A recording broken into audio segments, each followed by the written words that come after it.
Hello, welcome to Old Nerd Reads his Marvel Comics in Order. This is episode 71. This time I read Marvel 2-in-1, number 22.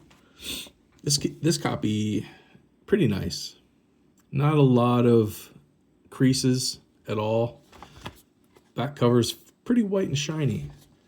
The pages, just a little off-white. Not bad. This is a really good copy. This issue picks up where the previous issue left off. The last issue was a team up between the Thing and what the heck was his name? Doc Savage? No, I can't remember. A Golden Age hero, anyway.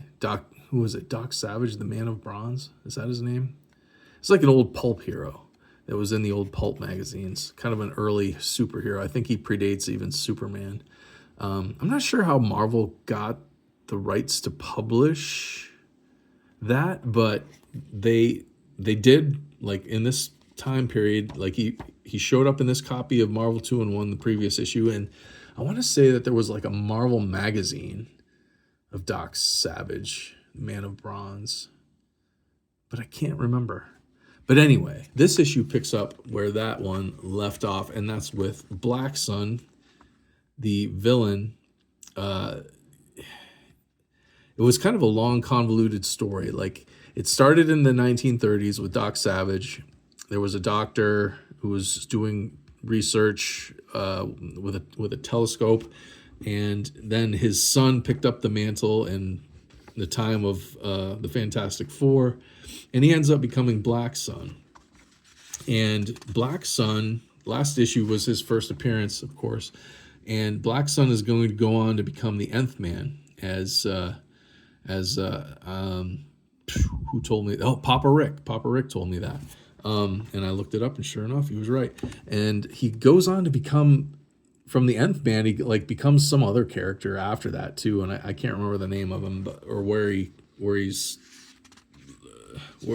appears. But I remember the Nth Man comic came out in the 1980s, and I had the first issue or two of it.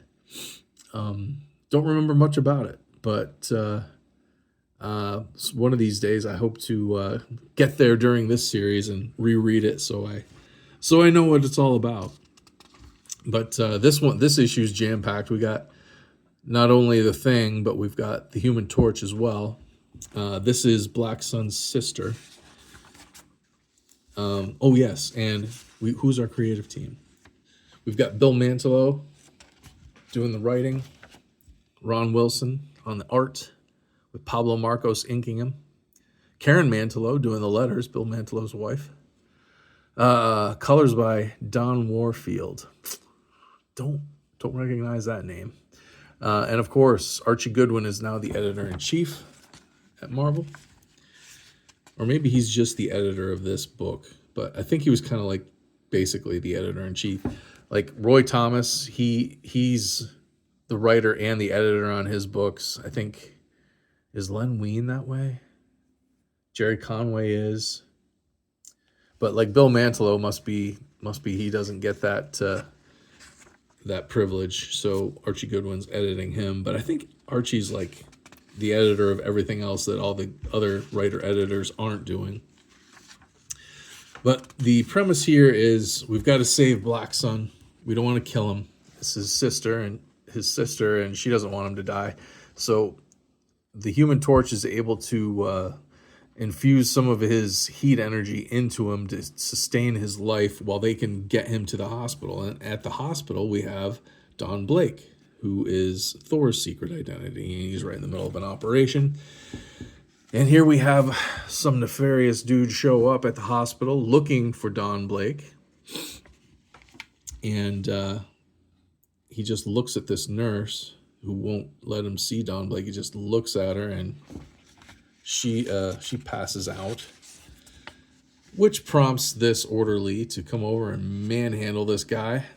And that was a big mistake because this baddie just kills the orderly and barges his way into the operating room where Don Blake calmly finishes the operation while a bunch of orderlies take on this mysterious character,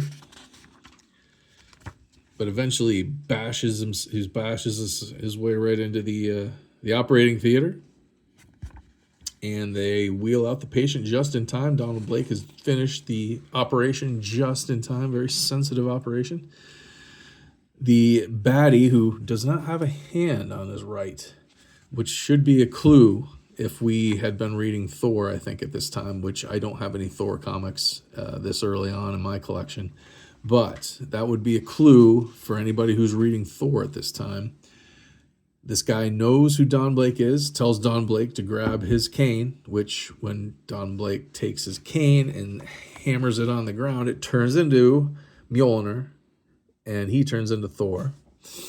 So Thor reveals Seth. So as we see here, he had just been in Thor 240 through 241, which is where he lost his right hand, fighting with Thor and I believe Odin. Now we cut back to our main story. Fantastic Four. Half of the Fantastic Four is just arriving at the hospital with Black Sun and our standard 2-page run of ads. They get him in here just as everybody's running out. And Thor and Seth are in a big fight. Seth's got Thor on the ropes. But just about at that time, the Thing busts in and definitely evens the score a little bit. But now that Seth's outnumbered, he decides he's going to pull in some of his buddies. He's going to pull in an army of the undead. Got these skeleton warriors coming in that kind of remind me of Ray Harryhausen, Jason and the Argonauts. But that's how this issue ends. That's the cliffhanger. Thor and the Thing are up against an army of the undead and Seth. So we got to wonder, will Black Sun get saved? I guess we got to take care of this first so Thor can turn back into Dr. Donald Blake and operate on Black Sun and hopefully save his life. But first, got to take care of this business. Fun issue. I'm a fan of Bill Mantlo. Bill Mantlo does a good job, I think. I think the edict at this time at Marvel was very heavy on having the Marvel Universe feel cohesive. So if you read the Fantastic Four and then you read Marvel 2-in-1, it feels like a shared universe. And that extends from title to title as well. If you're reading Fantastic Four and the Amazing Spider-Man, you might see the Human Torch fly through, and it will tie into something possibly in that issue of the Fantastic Four the same month or a month before or after. The edict seems to be from editorial at this point to make the Marvel Universe feel like a nice, cohesive whole. Where if you read one comic, you know that the same kind of time and everything's going by in all the titles that month. So yeah, this was a fun issue. Ron Wilson is not my favorite artist, but he's a good artist. I really dig his, especially his version of Seth. I like, and he draws Thor really well. Didn't he draw the Fantastic Four for a little bit before, like George Perez, who's drawing it at this time? I think it was Ron Wilson. Can't quite remember. Anyway, if anybody does remember, comment that down below, or anything else about this issue or what was going on at this time in the Marvel Universe. If you like this kind of video, I do a series, and it's called Old Nerd Reads His Marvel Comics in Order. And what I'm doing is I'm going through my collection of Marvel comics, reading them in publishing date order, and making a video for each issue that I read. So if that sounds cool, please subscribe.